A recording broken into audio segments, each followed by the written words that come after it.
ఇంత heavy food తింటూ నేను ఇంత ఫిట్ గా ఉన్నానంటే దానికి కారణం వచ్చేసి నా ఫ్రెండ్ వైష్ణవి గారండి. చాలా మంది కమెంట్ రూపంలో మీరు అన్ని రకాల ఫుడ్ తింటారు కదా, అయినా మీరు ఇంత ఫిట్ గా ఎలా ఉన్నారని అడుగుతున్నారు కదా.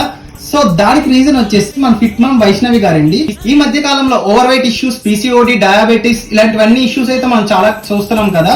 సో దానికి మనకి సొల్యూషన్ అయితే మన ఫిట్ మామ్ వైష్ణవి గారికి ఇస్తారు. సో మంచిగా హ్యాపీగా తింటూనే మనం డైట్ కంట్రోల్ చేసుకోవచ్చు. మీ బ్లడ్ రిపోర్ట్స్ చూసి ఆవిడ మంచి పర్ఫెక్ట్ డైట్ అయితే మీకు సజెస్ట్ చేస్తారు. సో ఇంకెందుకంటే ఆలస్యం, డిస్క్రిప్షన్ లో ఫిట్ మామ్ వైష్ణవి గారిని అయితే ట్యాగ్ చేసి ఉంచుతున్నాను. సో మీరు కూడా మీ డౌట్స్ ఏంటో క్లియర్ చేసుకోండి. Bye bye.